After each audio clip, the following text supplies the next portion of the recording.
A Argentina é um dos poucos lugares do mundo onde o deserto e o gelo partilham a mesma latitude, o mesmo horizonte, quase o mesmo fôlego. Salinas imensas, lagos que respiram a mais de 3.000 metros de altitude, cumes envoltos numa névoa que nunca parece querer desfazer-se por completo. É assim que esta terra se apresenta a quem chega. Aqui, nada do que foi perdido fica verdadeiramente enterrado e nenhuma raiz é esquecida por completo. Neste documentário, propomos-nos percorrer os lugares mais extraordinários da Argentina, desde as paisagens mais ásperas até as cidades históricas e as grandes metrópoles contemporâneas. É uma viagem que nos leva a recantos ainda pouco explorados do sul do continente. Comecemos, então, por deixar para trás o mapa habitual e seguir por caminhos que poucos se atrevem a percorrer. Serrania de Hornocal. Esta formação geológica de camadas sobrepostas ergue-se perto de Humahuaca, a uma altitude verdadeiramente notável. Conhecida como a Montanha das 14 Cores, a sua paisagem hipnotiza quem a observa, com tons de vermelho, violeta, verde e amarelo, entrelaçados como se a própria terra tivesse sido pintada à mão, camada após camada, ao longo de milênios. Nos prados de altitude que rodeiam a montanha, é possível avistar vicunhas, os membros mais elegantes da família dos camelídeos, movendo-se com uma graça quase silenciosa entre as pastagens escassas. Todos os anos, milhares de visitantes arriscam-se por trilhos de montanha difíceis e sinuosos, só para contemplar estes cumes coloridos com os próprios olhos. Há algo nessa disposição para sofrer um pouco pela beleza que diz muito sobre a forma como viajamos hoje. Será que ainda vale a pena o esforço quando existem tantas imagens à distância de um ecrã? Quem já lá esteve costuma dizer que sim, que nenhuma fotografia faz justiça ao que se sente ali, no ar rarefeito, perante essas 14 cores. Descendo desses cumes, chegamos a Tilcara, uma pequena cidade situada no Vale de Quebrada de Humahuaca, cercada por montanhas estratificadas que parecem vigiar cada rua. O traçado urbano combina tradições ancestrais com o ritmo da vida contemporânea, numa convivência que raramente se sente forçada. Numa colina próxima da cidade ergue-se o Pucará de Tilcara, uma fortaleza construída no século XII pelo povo Omaguaca, num local escolhido com precisão estratégica. Dominando o vale a partir do alto, este recinto serviu, ao longo de gerações, para defesa e vigilância. Hoje ainda se podem observar as ruínas de habitações, espaços cerimoniais e sepulturas que testemunham a vida de quem ali habitou séculos antes da chegada dos europeus. Até o início do século XX, a cidade permaneceu praticamente esquecida. Foi só depois da sua redescoberta que se tornou um dos centros históricos mais importantes da região. A igreja de Nuestra Senhora del Rosário, em Tilcara, remonta ao final do século XVII. Com as suas paredes de adobe e os 2 campanários, funde-se com uma naturalidade quase perfeita na paisagem montanhosa que a rodeia, como se sempre tivesse pertencido ali. A cerca de 11 quilômetros a sul de Tilcara, encontra-se a Posta de Hornilhos, uma antiga estação de correio do século XVIII. Este local, que outrora serviu de refúgio e descanso para soldados e viajantes exaustos, funciona hoje como museu, guardando memórias de um tempo em que cada percurso exigia paciência e resistência. Mudemos agora de paisagem e quase de mundo. O glaciar Perito Moreno situa-se no sul da Argentina, dentro dos limites do Parque Nacional Los Glaciares. Este glaciar imponente estende-se por cerca de 30 quilômetros e avança em direção ao Lago Argentino. Ao contrário de tantos glaciares espalhados pelo planeta, que recuam silenciosamente ano após ano, este é conhecido por continuar em movimento, avançando a um ritmo de aproximadamente 2 metros por dia. Um lembrete de que, mesmo em escalas de tempo geológicas, algumas coisas ainda insistem em não desistir.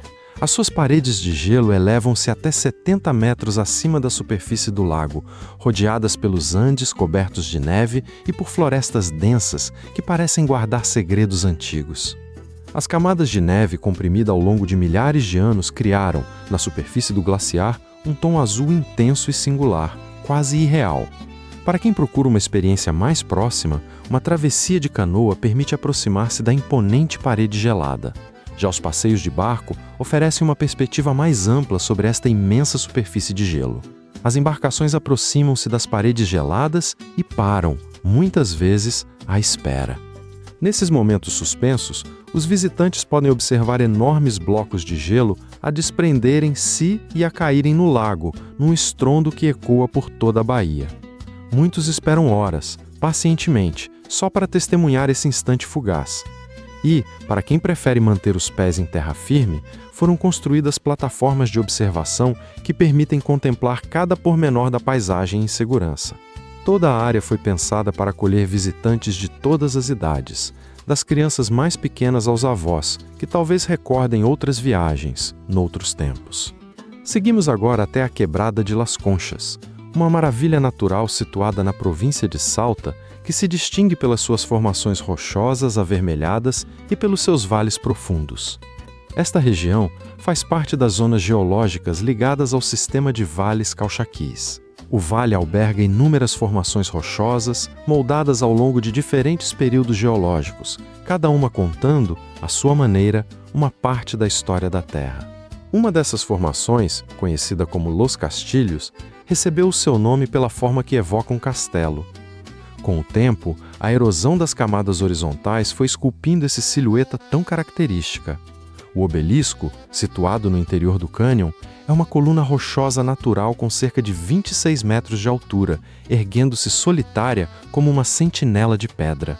Outra formação impressionante, La Garganta del Diablo, é um desfiladeiro estreito e profundo que chama a atenção pela sua forma tão particular.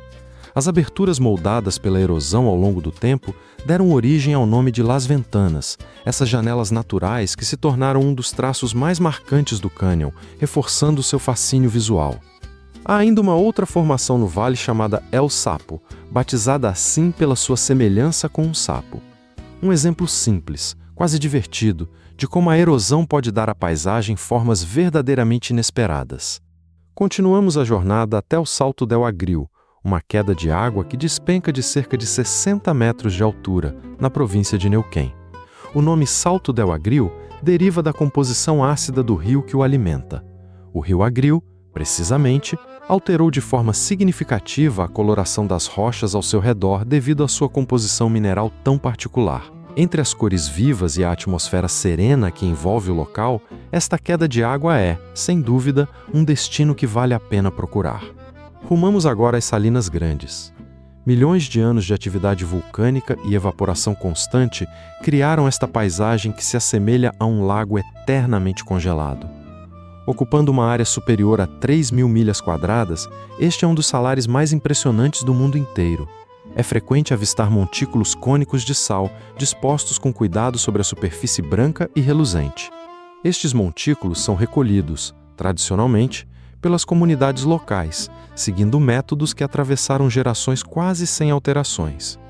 Pequenos canais são escavados na crosta salina para acelerar o processo de evaporação, e à medida que a água se evapora, o sal vai desenhando veios visíveis na superfície. As piscinas circulares e azuis que pontilham o salar são conhecidas pelos habitantes locais como Ojos del Salar, os Olhos do Salar, um nome que carrega quase uma poesia própria. Este território coberto de sal recebe numerosos visitantes ao longo de todo o ano, e as excursões guiadas permitem que os viajantes compreendam tanto a paisagem como as tradições culturais que a atravessam. Graças à sua fácil acessibilidade a partir das cidades vizinhas, esta região é frequentemente procurada por turistas de todo o mundo. De regresso ao sul, encontramos a Laguna de Los Tres, um lago de origem glaciar situado no sul argentino.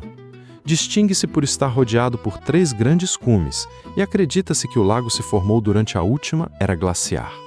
No ponto mais alto encontra-se a própria Laguna de Los Tres e, um pouco mais abaixo, avista-se a mais escura Laguna Sucia. Ao longo de todo o ano, numerosos aventureiros chegam até aqui para contemplar esta paisagem verdadeiramente singular.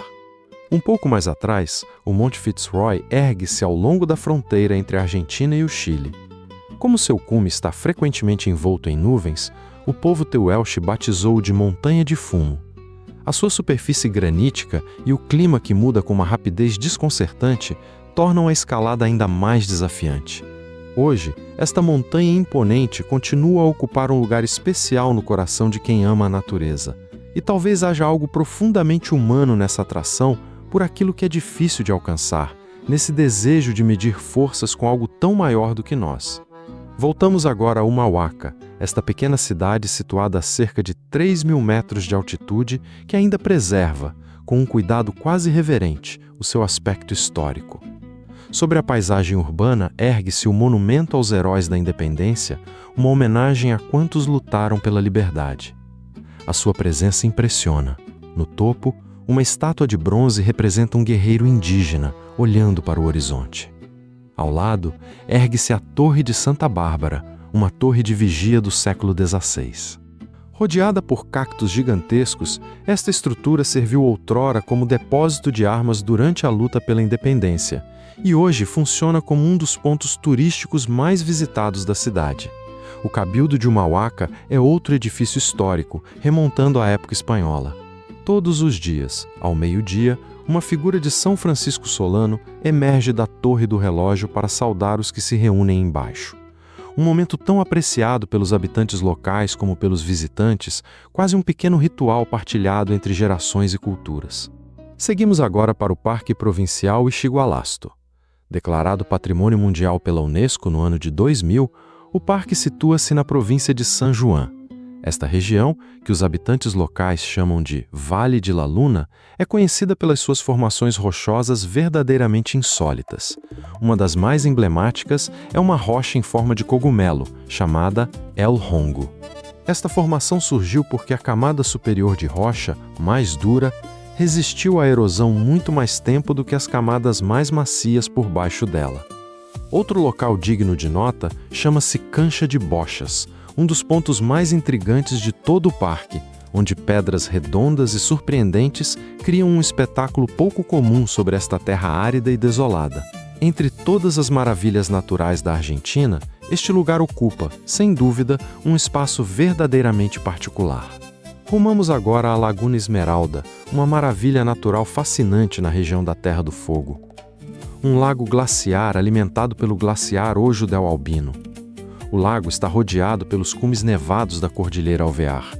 A sua cor turquesa deve-se à mistura de finos sedimentos glaciares com a água límpida. Um trilho pedestre atravessa um amplo vale que acompanha o curso de um rio e, no troço final, o percurso ganha altitude, revelando gradualmente a vista sobre o lago. No inverno, a lagoa congela total ou parcialmente e fica coberta de neve, transformando-se numa paisagem quase onírica. Este é, sem dúvida, um lugar de eleição tanto para fotógrafos da natureza como para quem simplesmente procura um momento de contemplação.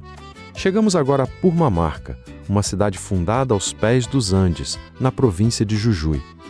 As casas de adobe e os telhados de terracota criam um contraste belíssimo com a paisagem árida ao redor. O Cerro de Luciete Colores, também conhecido como Colina das Sete Cores, é uma formação natural que se ergue mesmo ao lado de Purmamarca, destacando-se pelas suas camadas de tons vibrantes. As cores estratificadas da colina formaram-se ao longo de processos geológicos que se estenderam por milhões de anos, resultado da acumulação gradual de diferentes minerais ao longo do tempo. Elementos como o ferro e o cobre conferiram à terra tonalidades que vão do vermelho ao lavanda. Conforme a luz do dia se altera, as cores da colina transformam-se também, tornando a paisagem vibrante e em constante mudança, quase como se respirasse. Os mercados situados em torno da praça principal são animados e cheios de cor, com bancas repletas de tecidos artesanais, ponchos de lã e artesanato local. Para quem valoriza a atmosfera simples, mas especial, da vida rural, Purmamarca pode ser precisamente o lugar certo. O tipo de sítio onde se aprende a apreciar o essencial. Não podíamos deixar de fora as cataratas do Iguaçu. Situadas na fronteira entre a Argentina e o Brasil, esta formação natural estende-se por aproximadamente 2,7 quilômetros e é composta por quase 300 quedas de água, grandes e pequenas. O ponto mais impressionante é, sem dúvida, a Garganta do Diabo, em forma de U. Toda a água converge para um desfiladeiro estreito e, ao precipitar-se, gera uma névoa densa que envolve toda a paisagem circundante. Quando a luz do sol encontra essa névoa, surgem arco-íris que parecem suspensos no ar. Os visitantes podem percorrer um trilho de 1,1 quilômetros para chegar até o topo da queda de água. A queda, de 82 metros de altura, cria tanto uma névoa ascendente quanto um eco poderoso que ressoa por toda a floresta envolvente. Simplesmente não é possível deixar a Argentina sem contemplar este espetáculo. Descemos agora até o extremo sul do continente, ao Canal de Beagle. Situado na ponta mais meridional da América do Sul, este canal encontra-se entre as fronteiras da Argentina e do Chile. A via marítima estende-se por cerca de 240 quilômetros e está rodeada por pequenas ilhas dispersas. Numa dessas ilhotas ergue-se o Farol Les Éclaireurs, uma construção vermelha e branca que remonta ao ano de 1920. Os arredores rochosos do farol servem de habitat natural para diversas espécies animais. Os cormorões imperiais, reconhecíveis pelas costas negras e peitos brancos, formam colônias densas sobre as rochas. Os leões marinhos sul-americanos também são avistados com frequência, descansando ao longo destas margens rochosas e batidas pelo vento. Voltamos agora às ruínas de Quilmes, um sítio arqueológico situado nos vales Calchaquís, fundado em meados do século IX. O povo Quilmes, descendente dos Diaguitas, construiu ali um assentamento onde viveram várias milhares de pessoas. Durante séculos, defenderam eficazmente esta região, resistindo até o final do século XVII. Embora este território tenha sido, em tempos, um verdadeiro palco de resistência, as ruínas só voltaram a ser reveladas ao mundo no século XIX. Hoje, as ruínas de Quilmes encontram-se sob a proteção dos próprios descendentes deste povo. Um gesto que talvez faça pensar sobre quem deveria, afinal, guardar a memória de um lugar assim. Os trilhos, terraços e espaços cerimoniais do assentamento estão abertos aos visitantes, e este local é considerado, com razão, um símbolo da identidade e da resistência indígena. Um lugar verdadeiramente fora do comum. Seguimos até o lago Huechulafken, situado dentro do Parque Nacional Lanín, que se estende por mais de 30 quilômetros de comprimento. O seu nome, que significa Lago Comprido na língua mapuche, revela desde logo a sua natureza. O vulcão Lanín, que rodeia o lago, atinge uma altitude de 3.776 metros e domina completamente a paisagem envolvente. Graças à sua forma simétrica e à sua cobertura de neve permanente ao longo de todo o ano, é facilmente reconhecível mesmo à distância. As cabanas espalhadas ao longo da margem oferecem aos visitantes um lugar tranquilo e pitoresco para descansar. Pelas suas cores e pela sua serenidade, este lago é, sem dúvida, um destino que merece ser visto de perto. Rumamos agora ao Parque Nacional Talampaya. Situado no noroeste da Argentina, este parque é conhecido pelas suas formações rochosas avermelhadas e pelos seus cânions profundos. Reconhecido como Patrimônio Mundial pela Unesco, este território é também um importante depósito de fósseis. Um dos locais mais impressionantes é a formação rochosa conhecida como Catedral Gótica. A natureza moldou estas estruturas em forma de torre sem qualquer intervenção humana, num trabalho de esculpir que levou milênios. Em algumas rochas ainda é possível observar símbolos gravados há milhares de anos, marcas que funcionam como uma espécie de crônica silenciosa, refletindo as crenças e os pensamentos das sociedades antigas que ali viveram. Os visitantes deparam-se, com frequência, com réplicas de dinossauros em tamanho real espalhadas pelo parque. Uma das formações mais notáveis, El Monge, é uma estrutura rochosa que lembra, pela sua postura, um monge em profunda meditação. A região é também rica em vida selvagem, sendo lar de espécies como a raposa do deserto, para quem a seca e o calor se tornaram, simplesmente, parte natural da existência. Chegamos agora às ruínas de San Ignacio Mini. Esta histórica missão jesuítica é um assentamento de grande importância, situado na província de Misiones. No final do século XVII, o povoado foi transferido para o seu local atual, de modo a escapar aos traficantes de escravos portugueses. Com o tempo, cerca de 5.000 membros do povo guarani vieram a estabelecer-se ali. A arquitetura das construções foi executada em pedra vermelha, com entalhes no estilo barroco guarani. A igreja do complexo tem 74 metros de comprimento e as suas paredes chegam a atingir 2 metros de espessura. San Ignacio Mini, conservado num estado verdadeiramente notável, é Patrimônio Mundial da Unesco e permanece aberto aos visitantes. As visitas guiadas e o museu do local mostram, com detalhe, como se desenrolou a convivência entre os jesuítas e o povo guarani. Seguimos até o campo de Piedra Pomes. Acredita-se que o número destas coloridas formações rochosas, em Catamarca, ultrapasse as 5.000 unidades. Formaram-se a partir de antigas erupções do vulcão Cerro Blanco. A erosão provocada pelo vento moldou as rochas em formas de torres, ondas e ângulos cortantes. Os tons brancos, rosados, cinzentos e amarelados transformam constantemente o aspecto da paisagem, quase como se esta nunca estivesse verdadeiramente terminada. O isolamento da região ajudou a preservar o seu estado natural, praticamente intocado pelo tempo. Rumamos agora ao Parque Nacional Los Alerces. Situado na província de Chubut, este parque encontra-se sob a proteção da Unesco como Patrimônio Mundial desde 2017. Ocupando quase 200.000 hectares, o parque é conhecido pelas suas árvores alerce, cuja idade remonta a tempos pré-históricos. Verdadeiras testemunhas vivas de eras passadas. O Lago Rivadavia, com as suas águas cristalinas e as florestas densas que o rodeiam, é um lago de origem glaciar situado dentro do parque. Uma das zonas mais impressionantes do parque é o ponto onde o rio Arrayanes flui entre os lagos Menendez e Futalaufquém. Uma ponte suspensa sobre o rio oferece um miradouro privilegiado para contemplar toda a paisagem envolvente. Futalaufquém, nome de origem mapuche, que significa grande lago, é uma das principais massas de água do parque. A atmosfera serena do parque e a sua riqueza visual sentem-se, de forma particularmente intensa, junto a este lago.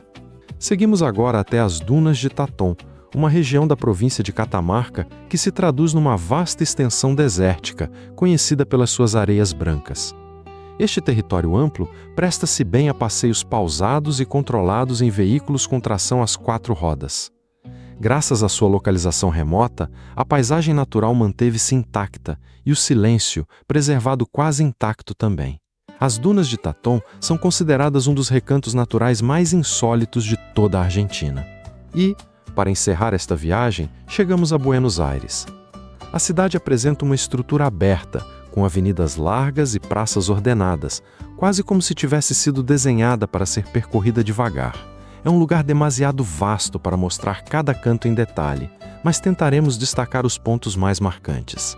A Avenida 9 de Julho é a mais impressionante da cidade, tanto pela sua largura como pelo seu traçado.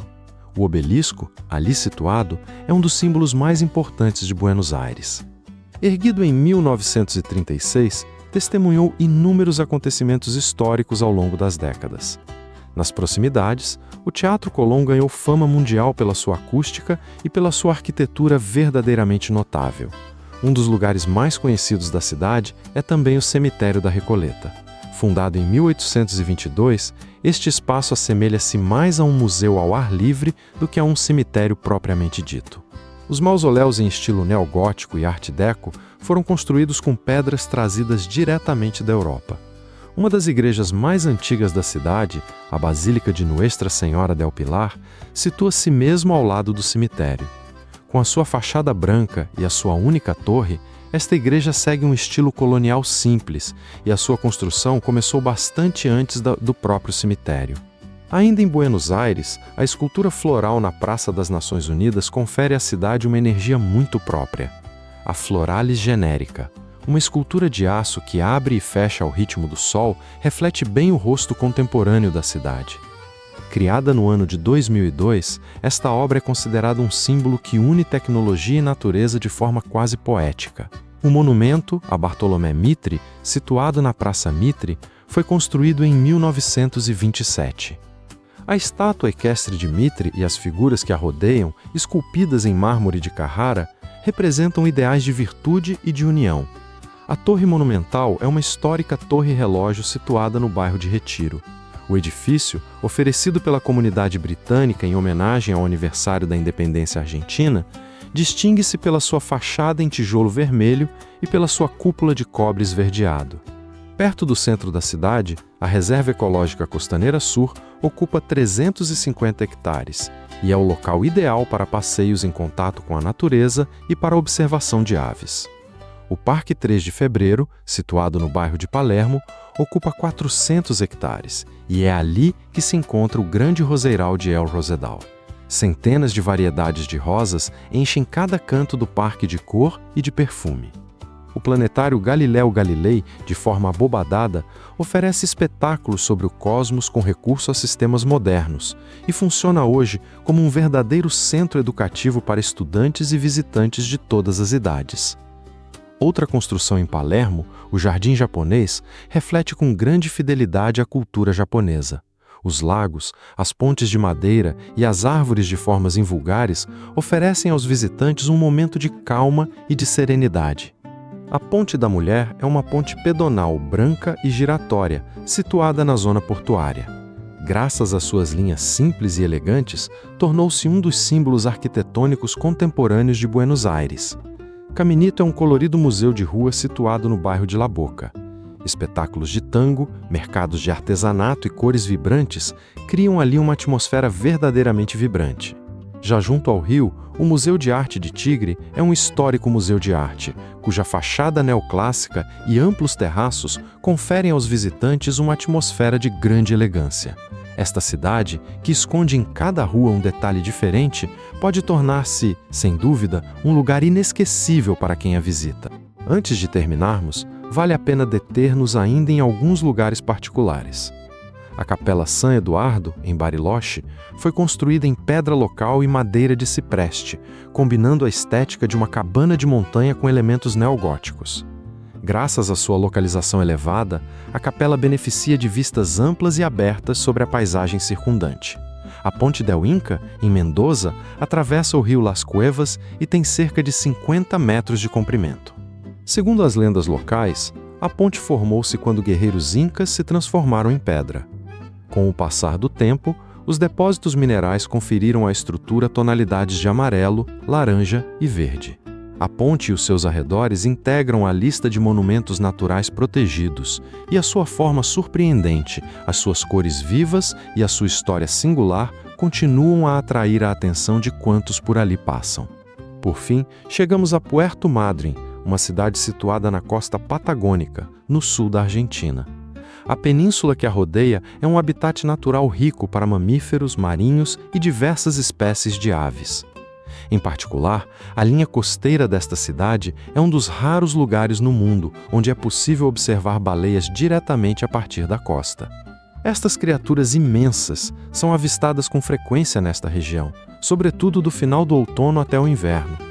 Um encontro que, para quem o vive pela primeira vez, dificilmente se esquece.